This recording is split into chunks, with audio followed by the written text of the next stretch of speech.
नमस्कार विद्यार्थियों, ID classes में आपका स्वागत है। आप पढ़ रहे हैं 9वीं की विज्ञान की क्लास। चैप्टर है बल तथा गति के नियम। पिछली वीडियो में आपने गति के प्रथम नियम के बारे में पढ़ा था, जड़त्व के बारे में पढ़ा था। आज इस पर रिवीजन करते हुए आगे बढ़ते हैं। जिन छात्रों ने ये चैनल सब्सक्राइब नहीं किया है, सब्सक्राइब अवश्य करें, बेल आइकन दबाएं। आइए देखते हैं। तो आपने क्या पढ़ा था? आपने पहला पढ़ा था गति का प्रथम नियम।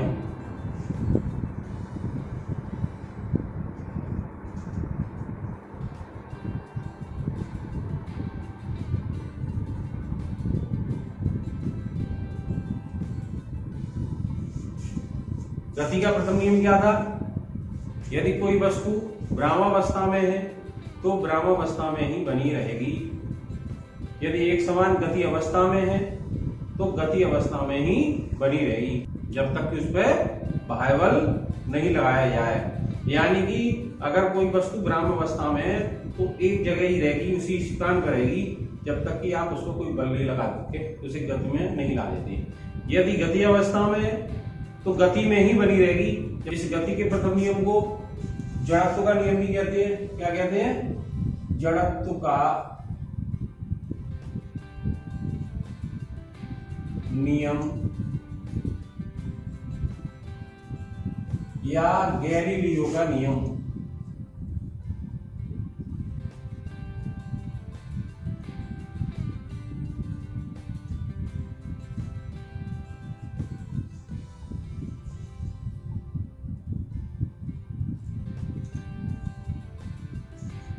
तो ये ध्यान देना है। फिर इसमें दूसरा पढ़ा था आपने जड़त्व। क्या पढ़ा था? जड़त्व क्या है?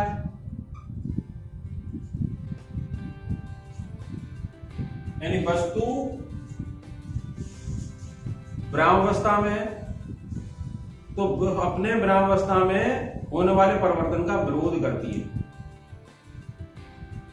गति अवस्था में है, एक समान गति अवस्था में, तो गति अवस्था में होने वाले परिवर्तन का विरोध करती है। तो ये जड़त्व के जो थे वो 3 नियम थे। पहला क्या था? फर्स्ट था विराम का जड़त्व।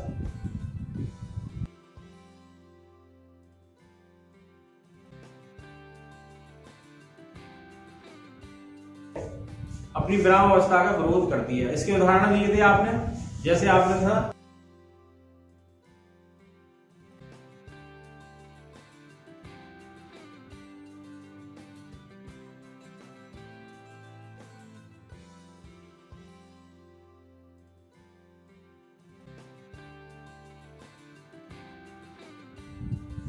मैं खड़ा व्यक्ति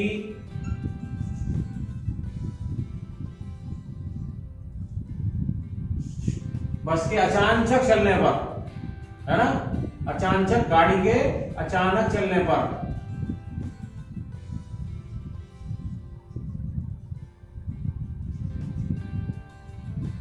क्या होता है? पीछे गिर जाता है। पीछे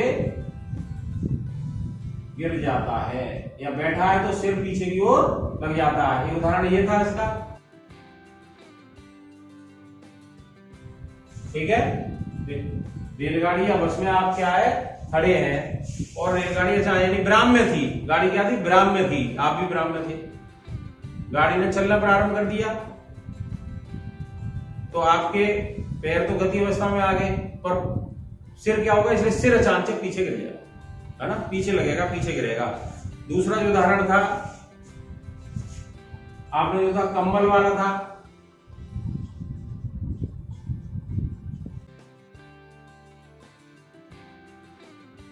कंबल को पीटे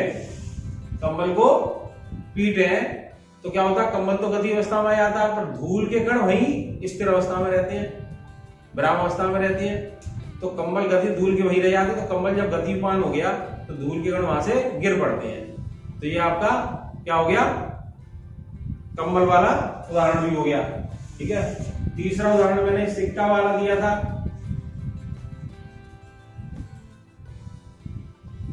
क्या था? गिलास में एक दफ्ती का टुकड़ा रखा था और एक सिक्का रखा था, आपने दफ्ती के टुकड़ा को मार दिया था, तो क्या हुआ, दफ्ती का टुकड़ा तो गिलास से हट गया और सिक्का नीचे गिर गया। चौथा उदाहरण आपका था कैरम की गोटी वाला।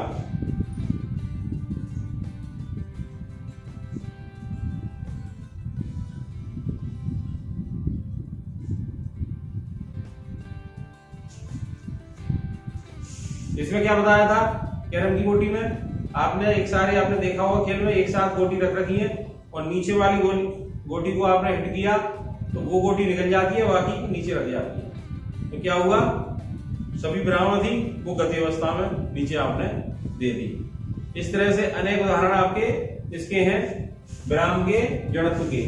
बाकी उदाहरण सेकंड आता है गति का जड़त्व।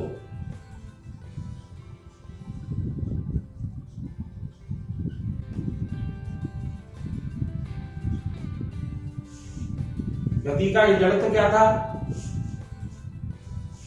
गति का जड़त्व, तो गति के जड़त्व में आपको बताया था गति अवस्था में होने वाले परिवर्तन का विरोध करती है वस्तु, ठीक है। तो उसमें क्या था आपका, चलती रेलगाड़ी या बस में अचानक ब्रेक लगा दिया तो क्या आपका सिर आगे की ओर लगता है, क्या लगता है, आगे की ओर लगता है। तो इसका उदाहरण ध्यान रखना है आपको, चलती बस या रेलगाड़ी में अचानक ब्रेक लगने पर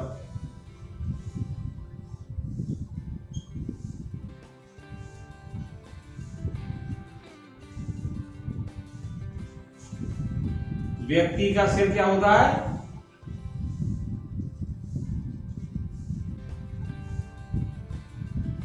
आगे की ओर लगता है, आगे की सीट पे लग जाता है, आगे की ओर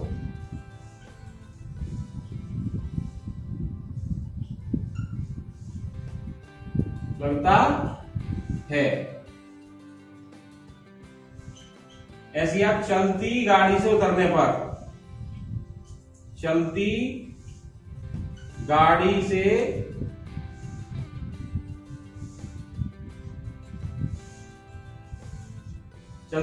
उतरने पर गिर जाते हैं।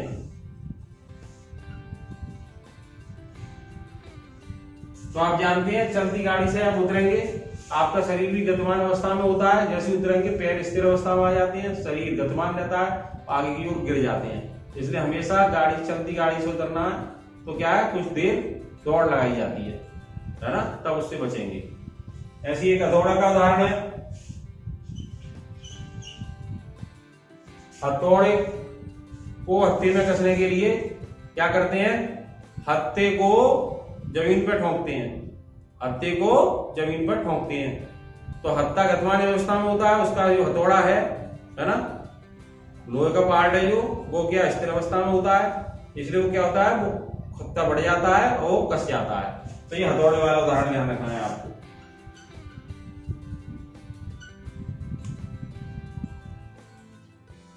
अब एक और आता है इसमें परिवर्तन, गति की दिशा में परिवर्तन। गणित का जो तीसरा है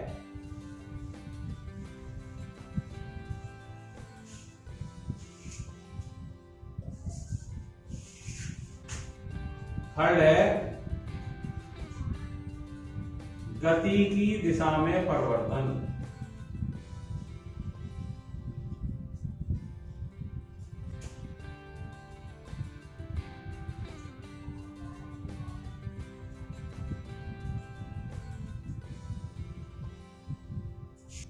वस्तु का वह गुण जिसके कारण वो गति की दिशा का परिवर्तन का विरोध करती है ना, वस्तु का वह गुण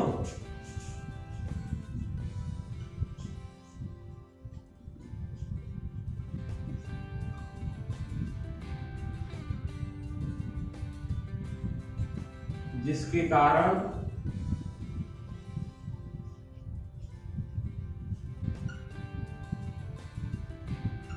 गति की दिशा में परिवर्तन का विरोध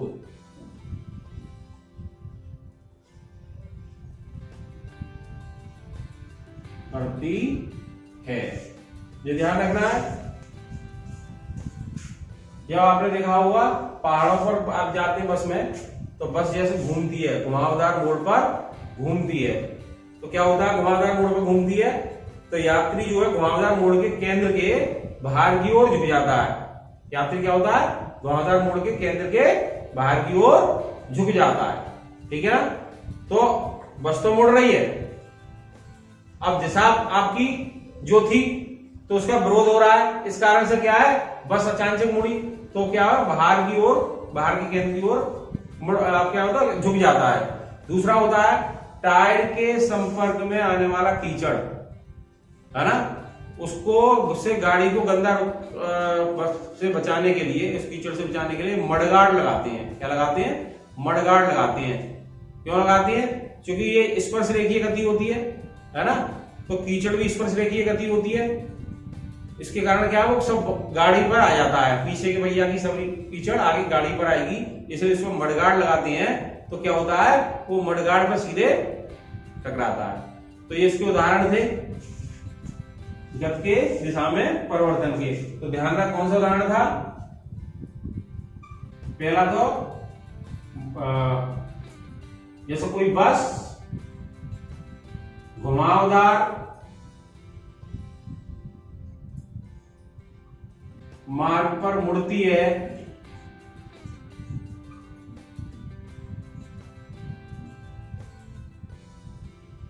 तो क्या होता है, तो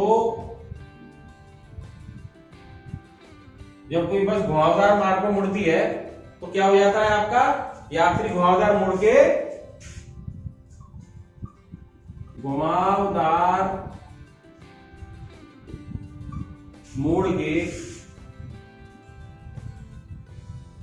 केंद्र के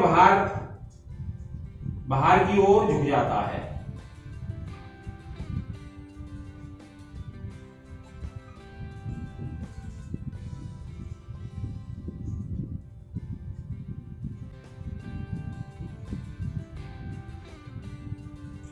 दूसरा उदाहरण क्या था,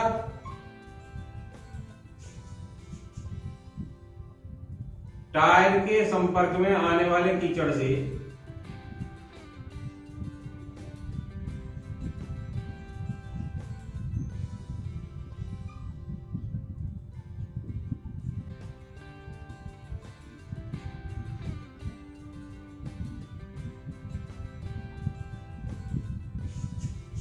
वाहन को बचाने के लिए मडगार्ड लगाते हैं।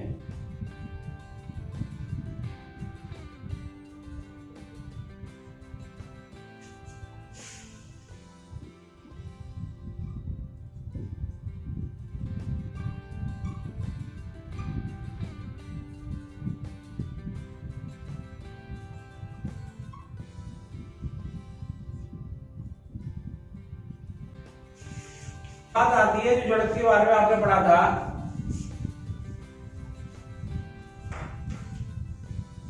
क्या सभी वस्तुओं का जड़त्व समान होता है?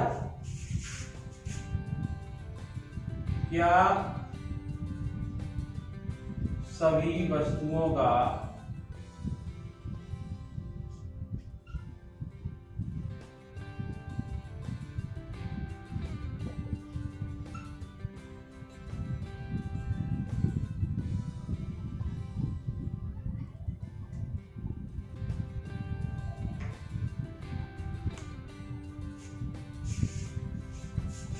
ध्यान देंगे, क्या सभी वस्तुओं का जड़त्व समान होता है? आप देखें, फुटबॉल ले, एक उसी आकार का पत्थर ले, फुटबॉल पर किक मारे और पत्थर पर किक मारे, क्या होगा? फुटबॉल तो आसानी से चली जाएगी पर पत्थर आसानी से नहीं जाएगा, है ना। एक टेनिस की बॉल ले और एक उसी आकार का पत्थर ले, टेनिस की बॉल से किसी को मारे और उस पत्थर से मारे, टेनिस की बॉल से कोई असर नहीं पड़ेगा, पर पत्थर से मारा उसी से तो उसके चोट लग जाएगी। तो इससे आपको समझ में आ रहा होगा कि समान आकार की वस्तु का जड़त्व भी समान नहीं होता। ठीक है ना। इस संदूक का उदाहरण ले सकते हैं, खाली संदूक का जड़त्व भरे संदूक के जड़त्व से कम होता है। खाली संदूक का जड़त्व भरे संदूक की जड़त्व से कम होता है।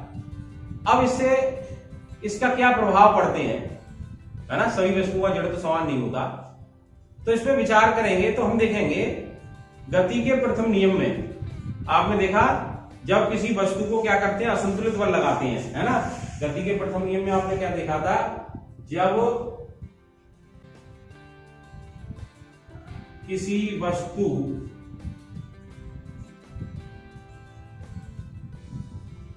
पर असंतुलित बल लगाते हैं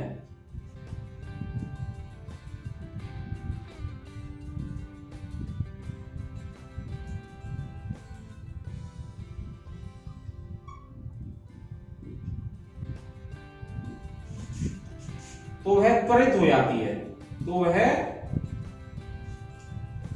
त्वरित हो जाती है।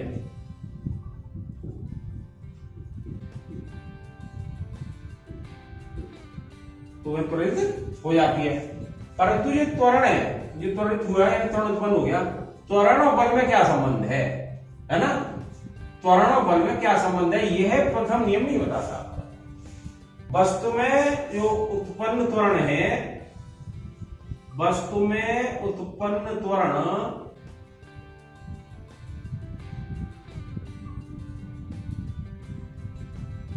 लगाए गए बल पर किस प्रकार निर्भर करती है, लगाए गए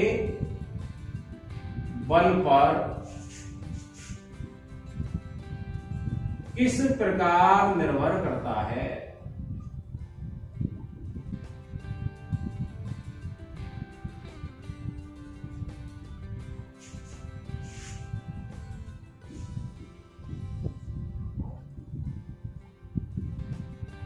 किस पर, यह प्रथम नियम नहीं बताता, यह गति का प्रथम नियम नहीं बताता, का प्रथम नियम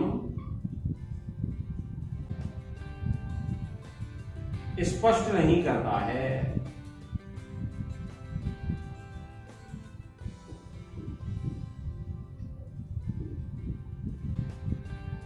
यानी प्रथम नियम तो आपने पढ़ लिया है ना, वस्तु त्वरित हो जाती है, पर बल कितना लगाया, कितना इफेक्ट पड़ा, है ना, तो त्वरण और बल में क्या संबंध है, ये प्रथम नियम नहीं बताता। इसके लिए आज हम पढ़ते हैं गति का द्वितीय नियम। तो आज जो आपका विषय है, आपका टॉपिक है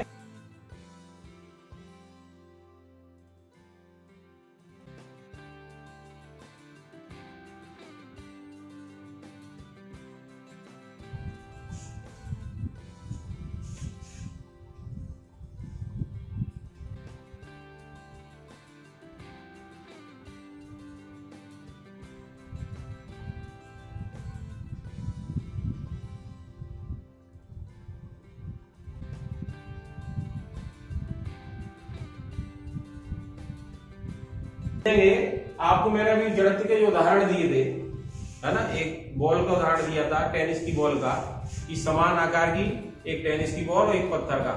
टेनिस की बॉल मारेंगे तो चोट नहीं लगेगी, पत्थर मारेंगे तो चोट लगेगी। ऐसे फुटबॉल का उदाहरण दिया था।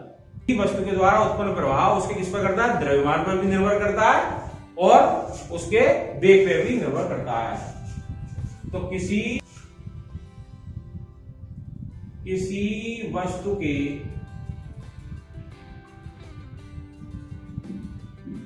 द्वारा उत्पन्न प्रभाव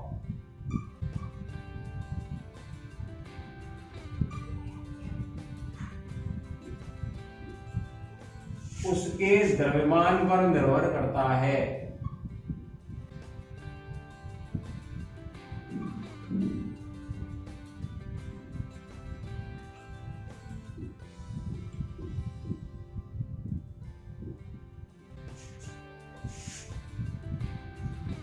और क्या है दूसरा, और किसी वस्तु के द्वारा उत्पन्न प्रभाव उसके वेग पे भी निर्भर करता है।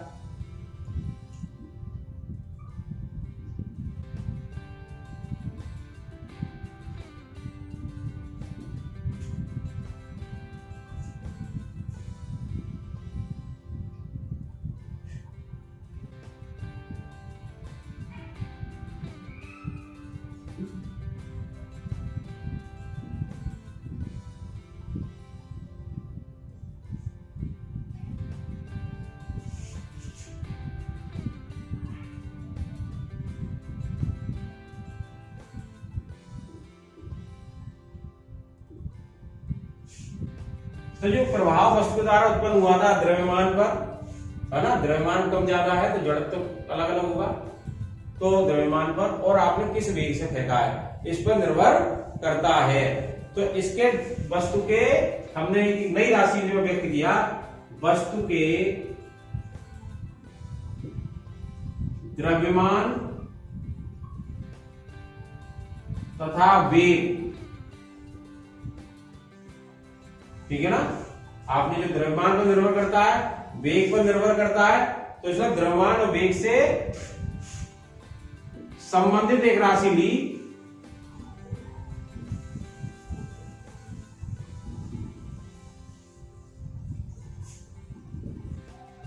एक संवेग से व्यक्त करते हैं इसको, राशि को संवेग से व्यक्त करते हैं।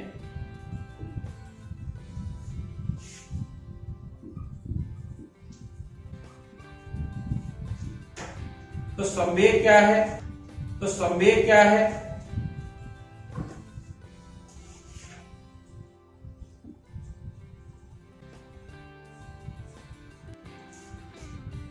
संवेग क्या है? वस्तु के द्रव्यमान तथा वेग के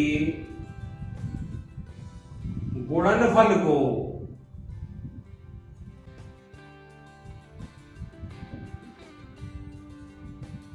संवेग कहते हैं। अब यहां से एक संवेग की परिभाषा आ गई। संवेग वस्तु के द्रव्यमान तथा वेग के गुणनफल को संवेग कहते हैं। यानी कि संवेग, इसको P से प्रदर्शित कर लेते हैं। P बराबर क्या होता है?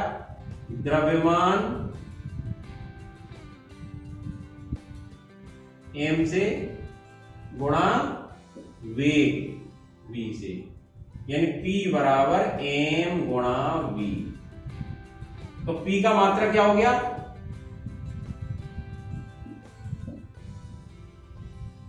M का होता किलोग्राम गुणा मीटर प्रति सेकंड, वेग का हो गया मीटर प्रति सेकंड। ठीक है, ये मात्रक आ गया इसका।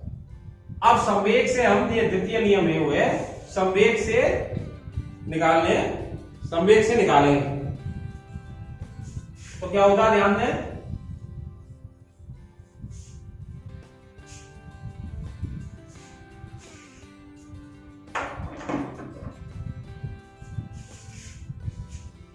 वस्तु के संवेग में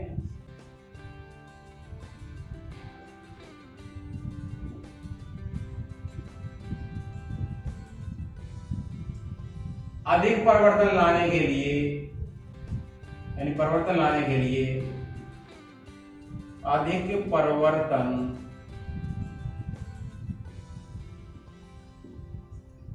लाने के लिए अधिक बल की आवश्यकता होती है।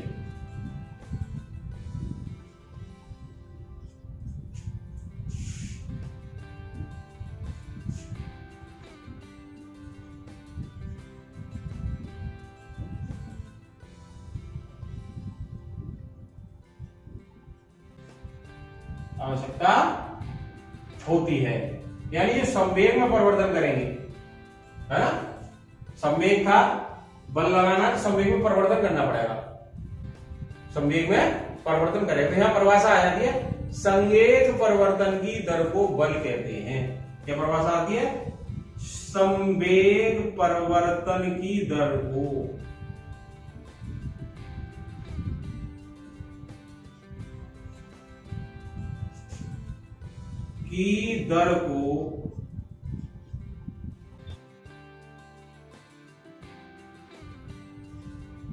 दर ऐसे कह सकते हैं, दर लगाए गए बल के बराबर होती है, ऐसे कह सकते हैं। लगाए गए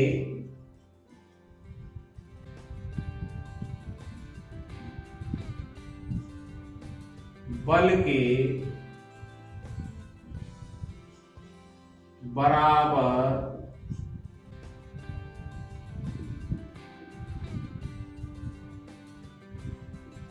होती है। ठीक है, संवेग परिवर्तन की दर लगाए गए बल के बराबर होती है। माना किसी वस्तु का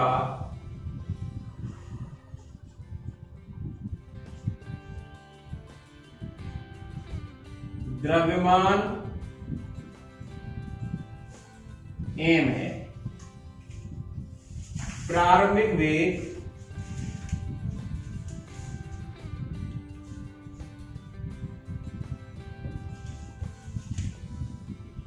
u है, प्रारंभिक वेग u है, ठीक है। अब इसका परिवर्तन किया संवेग का, तो वेग बढ़ा दिया हमने, पहले हल्के से फेंकी उसके बाद तेजी से फेंकी, है ना। अंतिम वेग, है ना, अंतिम वेग बराबर v है ना। तो प्रारंभिक संवेग कितना हो गया, प्रारंभिक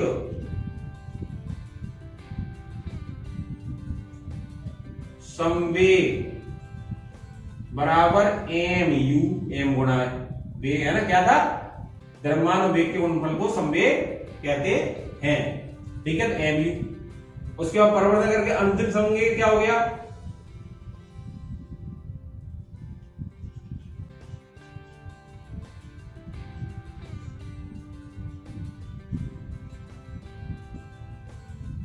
m गुणा v। तो संवेग परिवर्तन कितना हो गया,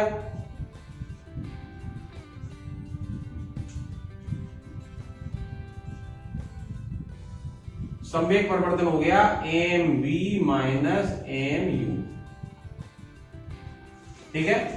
अब बताया क्या थे, संवेग परिवर्तन की दर है, कितने समय में कितना संवेग परिवर्तन हुआ, कितने समय में कितना संवेग परिवर्तन हुआ। तो संवेग परिवर्तन की दर हो गई, यानी t समय में ये परिवर्तन हुआ, संवेग परिवर्तन, ये परिवर्तन कितना हुआ, अंतिम वेग t समय बाद, अंतिम वेग ये लिख सकते हैं t समय बाद अंतिम वेग भी था, तो संवेग परिवर्तन हो गया, संवेग परिवर्तन की दर mv माइनस mu बटे t, ये यहां ध्यान रखना है।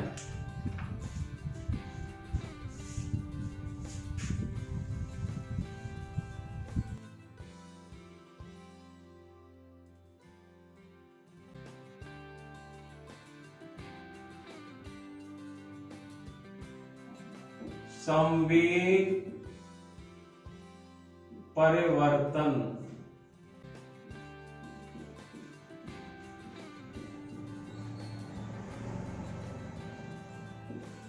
की दर बराबर आ गई mv माइनस mu बटे t। अब संवेग परिवर्तन की दर की परिभाषा थी लगाए गए बल के बराबर होती है, इसलिए F बराबर आ गया, इसे F लिख सकते हैं संवेग परिवर्तन की दर, है ना, ये मैंने पहले बता दिया है, बराबर mv माइनस mu बटे t। तो F बराबर आ गया, m कॉमन ले लो, v माइनस u बटे t।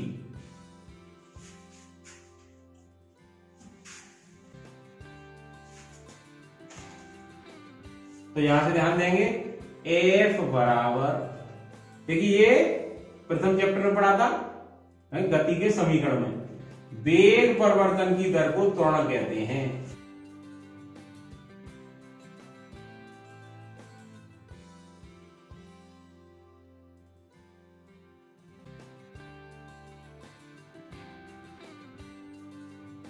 दर को त्वरण कहते हैं, त्वरण को ए से प्रदर्शित करते हैं, त्वरण कहते हैं। तो ए बराबर क्या हो गया, एम, और v माइनस यू बटे टी को क्या ले सकते हैं, v माइनस यू बटे टी को a। तो ए बराबर एम ए, क्या ये निकल के आया, ए बराबर एम ए, है ना। ए बराबर यहां पर क्या हो गया, v माइनस यू बटे टी। तो F बराबर m है, इसी को गति का द्वितीय नियम कहते हैं। तो गति के द्वितीय नियम में क्या लिखोगे, है ना, गति का द्वितीय नियम में अगर पूरा लिखना है, कैसे निकाला ये बता दिया मैंने। गति का द्वितीय नियम केवल लिखना है तो